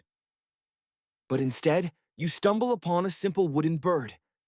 Disappointment washes over you. It appears to be nothing more than an old, unassuming toy. Yet, little do you know, years later, a revolutionary theory will emerge, suggesting this very bird is a relic of an ancient monoplane. This artifact, affectionately known as the Saqqara bird, is crafted from the wood of a sycamore tree. This avian figure boasts a wingspan of approximately 7 inches and weighs a mere 40 grams. A unique souvenir from ancient Egypt, one might say. Estimated to be over 2,000 years old, its appearance is remarkably unadorned, lacking any intricate carvings of feathers or elaborate embellishments. However, it features a distinct beak and eyes, lending it the appearance of a hawk, the symbolic emblem of the deity Horus. The tail is particularly peculiar, exhibiting a squared-off shape that stands oddly upright. A sunken section suggests a missing component once resided there. Humans, with their inherent fascination for unraveling mysteries, have proposed various explanations for the bird's existence. The first, and perhaps simplest, suggests its use as a ceremonial object. Another theory posits that it served as a toy for a child from a wealthy family, possibly even a type of boomerang, a popular concept in ancient Egypt. A weather vane was another suggestion, but this idea was debunked due to the absence of holes or markings, save for the one created by the Cairo Museum to secure it to a display stand. Thus, there was no evidence it was ever hung. Nearly a century after its discovery, Egyptologist Dr. Khalil Messi proposed a daring new theory. The bird could be a model of an ancient monoplane. He noted the absence of a horizontal tailplane, but observed that its wings were set at a right angle, strikingly similar to those of modern aircraft. He speculated that this design could have generated the aerodynamic lift required for flight. Dr. Messi further asserted that placing miniature models of technological inventions in tombs was common practice during that era. Could the ancient Egyptians have truly invented the airplane around 200 BCE? If true, this would undoubtedly ruffle the feathers of the Wright brothers, historically credited with the invention of aviation, who made their first successful flight in 1903. There is only one definitive way to know for sure, to test the model's flight capabilities. However, the Cairo Museum is unlikely to permit such an experiment with one of its prized possessions. Undeterred, glider designer Martin Gregory constructed a replica from balsa wood. His conclusion? Even with the missing tailplane, the plane wasn't much of a flyer. Case closed? Not quite.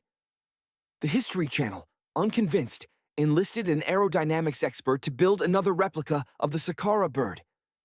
Testing it under environmental conditions mirroring those of ancient Egypt, the expert was impressed by the small plane's capabilities.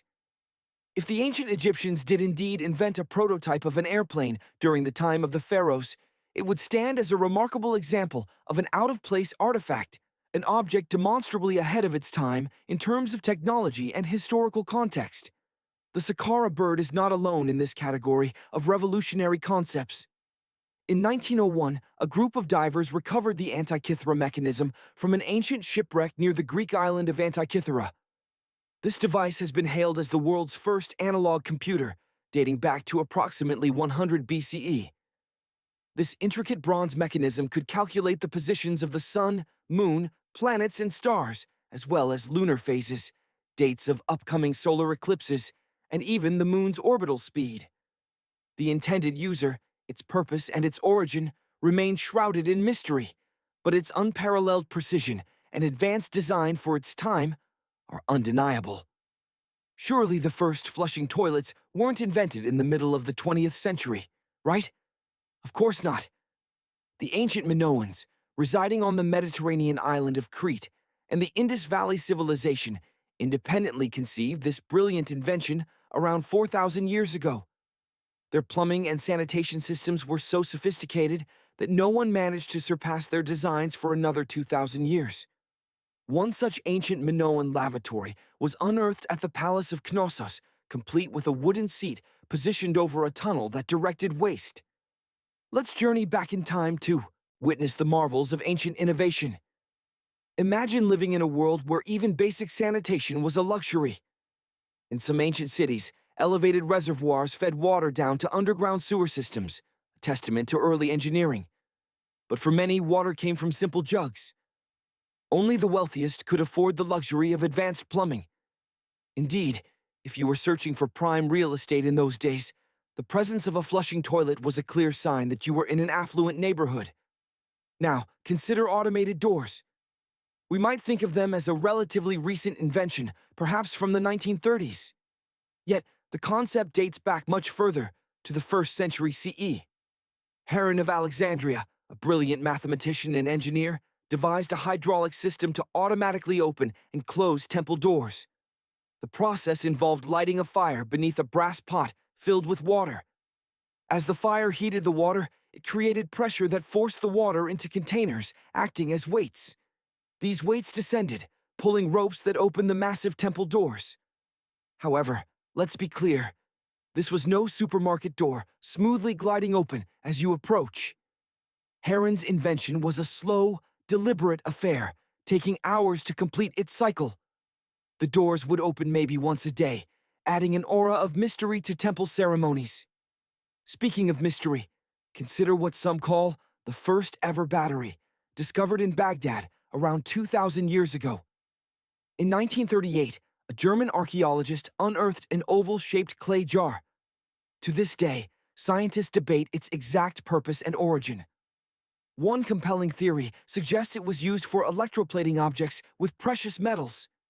When filled with a weak acid, such as vinegar, this ancient battery could generate approximately 1 volt of electricity. Another theory posits that it served as a vessel for preserving sacred scrolls. And what about vision correction?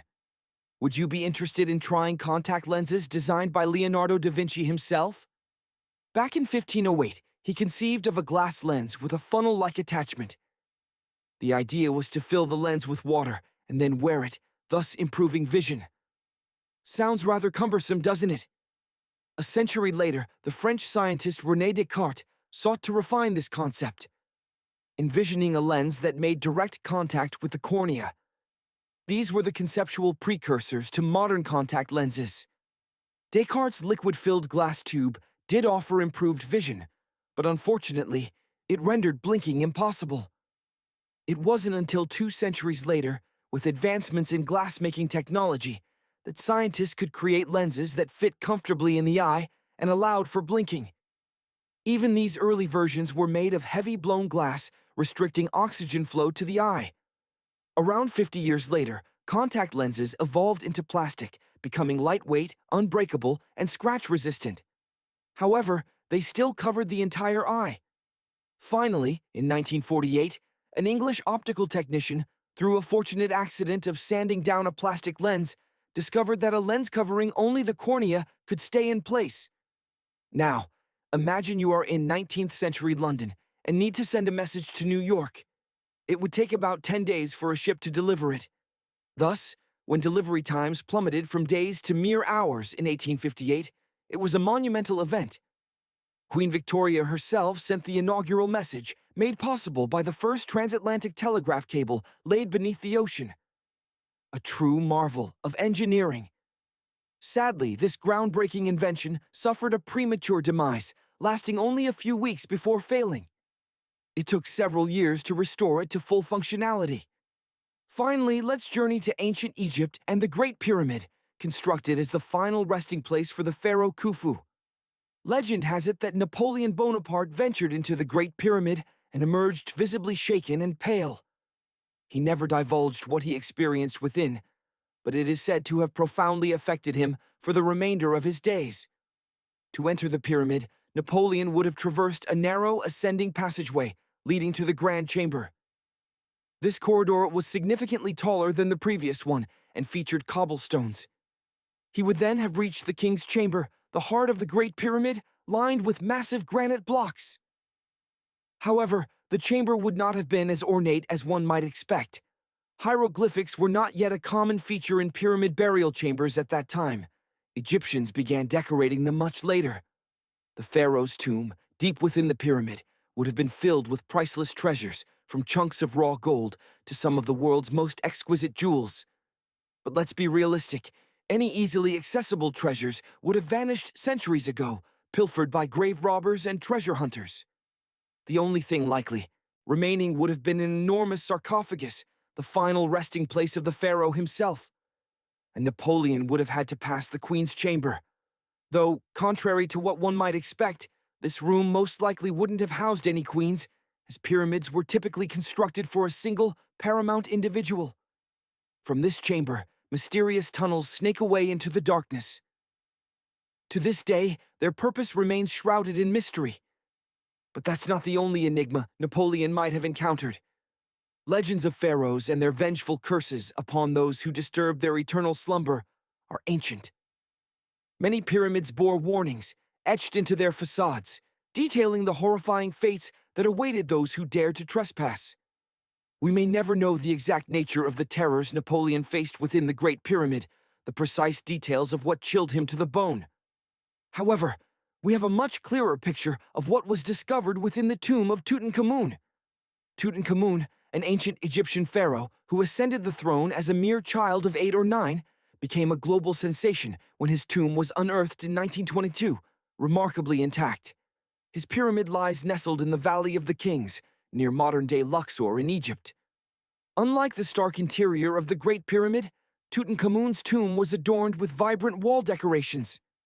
These paintings told the story of his journey to the afterlife, a perilous voyage through the underworld. The Egyptians believed that every soul had to undertake this journey, so they filled their tombs with objects and artwork to aid them. Spells were also painted on the walls, intended to assist the deceased in their passage to the next realm. This journey was believed to be long and arduous. For this reason, the ancient Egyptians stocked the pyramids with provisions. Tutankhamun's pyramid contained 8 baskets brimming with fruit. They even discovered something called gingerbread fruit. The chambers overflowed with furniture, statues, clothing, weapons, and a host of other items. One could expect to find a kingly collection of clothing and exquisite jewelry within the pyramids, as the ancient Egyptians wanted their leaders to travel to the afterlife in style. Tutankhamun was laid to rest with over 50 pieces of clothing, each of the finest quality. Tunics, scarves, gloves, and headdresses were found, alongside a dazzling array of jewelry. Bracelets, pendants, necklaces, rings, and protective scarabs, each crafted from gold and precious stones. There were even fans made of ostrich feathers to keep the pharaoh cool under the scorching Egyptian sun. Interestingly, the temperature inside the pyramids never exceeded 68 Fahrenheit. The ancient Egyptians had developed a sophisticated air conditioning system that remains partially enigmatic even today. Tutankhamun's pyramid also held 130 walking sticks, fashioned from ebony, ivory, silver, and gold, to assist him on his journey. 3 chariots were tucked away in case he tired of walking. 11 boat paddles were also included, though no actual boat was found. The pyramids would have been filled with the pharaoh's favorite scents and perfumes. However, the excavation of Tutankhamun's pyramid revealed clear signs of ancient robbery. Doors had been damaged, and traces of oils were found in empty jars.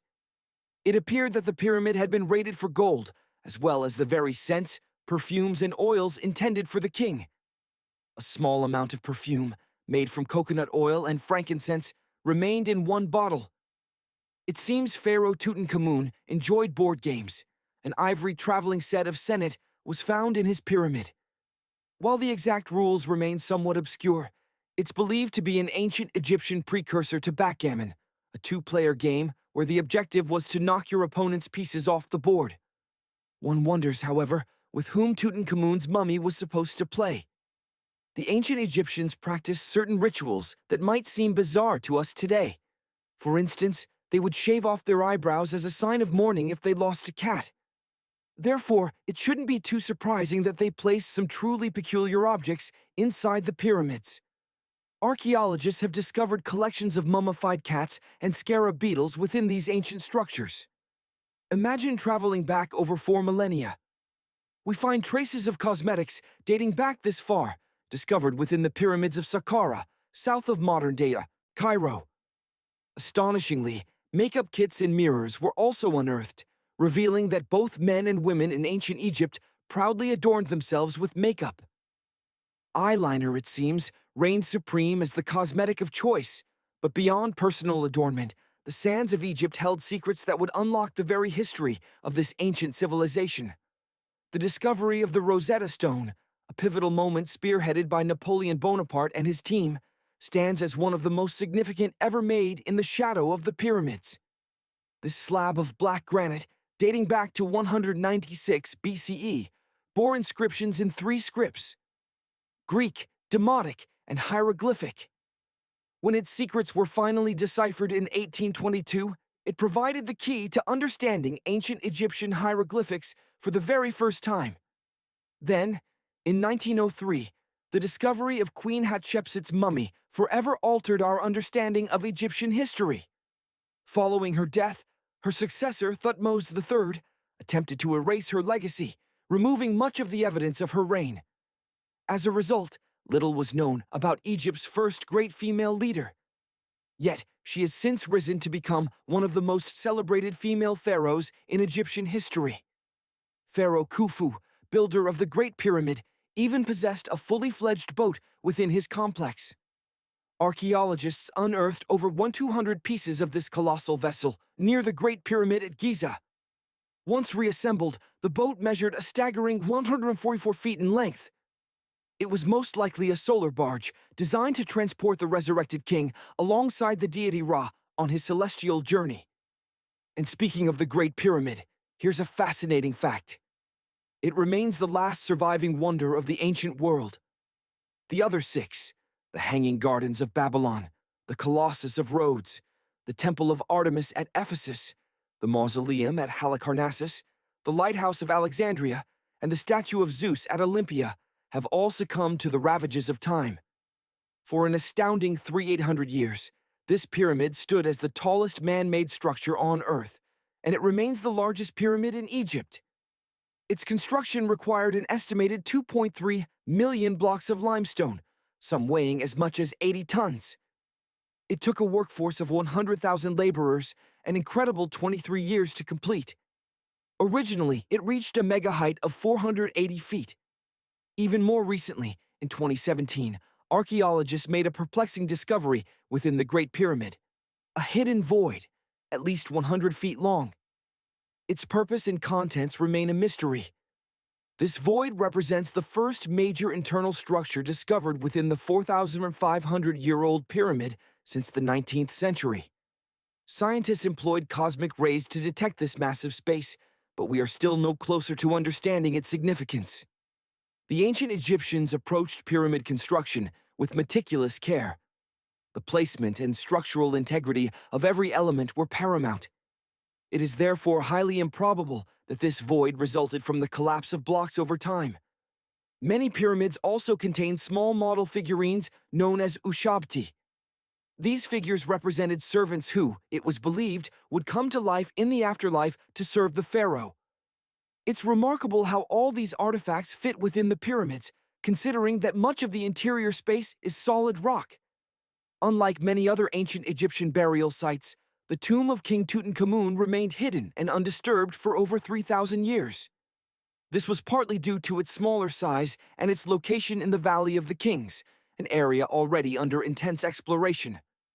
The entrance was concealed by debris from the construction of a nearby tomb, further contributing to its secrecy. Moreover, the tomb bore no inscriptions or markings on its exterior. The passage of time also played a crucial role in preserving its pristine condition until the 1920s, when Howard Carter finally gained entry. But was Carter truly the hero we once believed him to be? Recent findings suggest he may have been more cunning than previously thought. While once regarded as more than just a treasure hunter, a true archaeologist, Carter had been on a relentless quest for Egyptian artifacts long before his discovery of Tutankhamun's tomb. His fascination with these ancient objects began in childhood, and he soon began sketching the sculptures and inscriptions found in ancient tombs. After discovering the remains of King Tutankhamun, Carter dedicated a decade to documenting and processing a wealth of objects, including golden thrones, chariots, and statues, transporting them down the Nile to the Egyptian Museum in Cairo. Or so the official story goes. Recent discoveries suggest that not all of these objects reached their intended destination. Imagine, in the shadows of the Valley of the Kings, a secret slowly unraveling. It appears some clandestine correspondence has surfaced, hinting at a one for them, one for me policy allegedly employed by none other than Howard Carter himself. A letter penned in 1922 to Sir Alan Gardiner, a renowned philologist and Carter's confidant, speaks volumes. In it, Carter confides about the tomb's discovery, seeking Gardiner's counsel on a delicate matter. Fast forward to 1934, and another letter emerges, this time from Gardiner, expressing gratitude for an amulet received as a gift.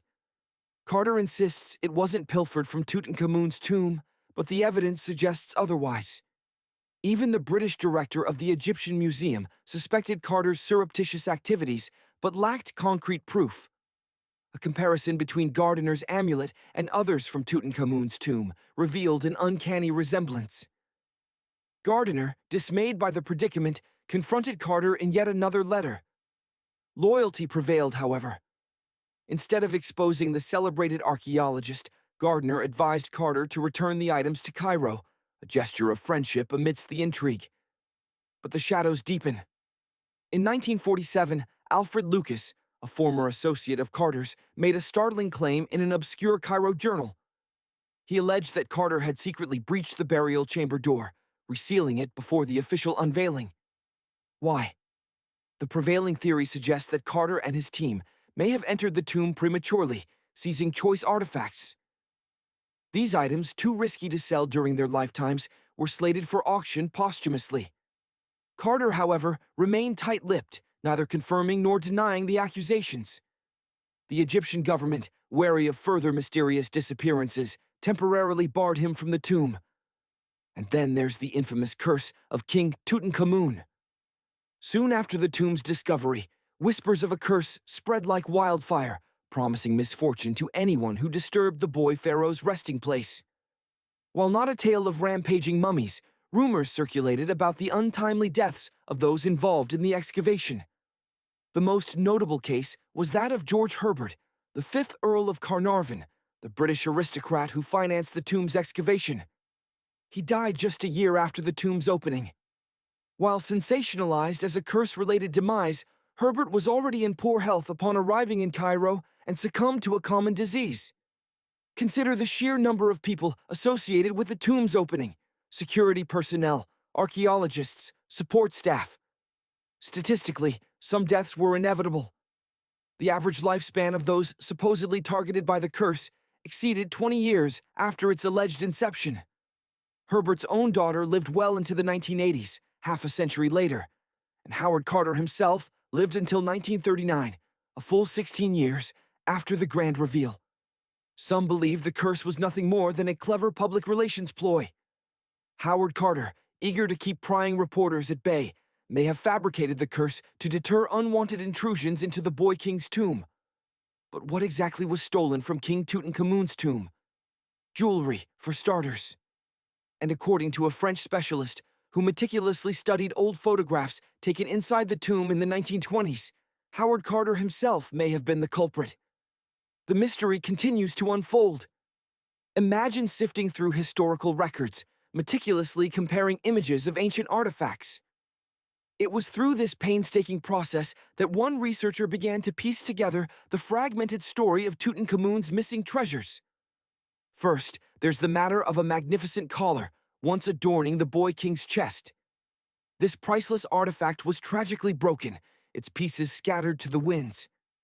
Some fragments, it seems, made their way via Howard Carter to the Nelson Atkins Museum in Missouri. Other portions resurfaced on a necklace held by anonymous owners who attempted to sell it in 2015, only to be thwarted. Even the Nelson Atkins Museum acknowledges this, confirming the information on their official website. Then there's a headdress piece, adorned with precious beads. These beads, it is believed, were also pilfered by Carter. They were strung into a necklace and now reside within the St. Louis Art Museum. Another exquisite collar, crafted from glazed ceramic, found its way to the Metropolitan Museum of Art in New York. Fortunately, this piece was eventually repatriated to Egypt a little over a decade ago. It appears this artifact was also, unsurprisingly by this point, stolen by Carter. These missing artifacts cast a shadow, but let's not forget the incredible treasures that remained within Tutankhamun's tomb, objects that have profoundly shaped our understanding of this ancient civilization. Take, for instance, the iconic burial mask. This imposing 21-inch tall masterpiece is crafted from solid gold, inlaid with semi-precious stones and vibrant glass paste. Weighing in at a hefty 22 pounds, it portrays the young pharaoh with a majestic beard and a headdress bearing the symbols of a cobra and a vulture. Inscribed upon it is a spell from the ancient Egyptian Book of the Dead, intended to ensure its efficacy in the afterlife. Tutankhamun, it seems, also had a penchant for board games. 4 such games were discovered within his tomb, some crafted from luxurious ivory. Archaeologists also unearthed a pair of golden sandals. However, these were likely more for ceremonial display than for practical wear. Indeed, it's probable that the pharaoh never actually wore them during his lifetime. Speaking of fashion, Tutankhamun was clearly a ruler of refined taste.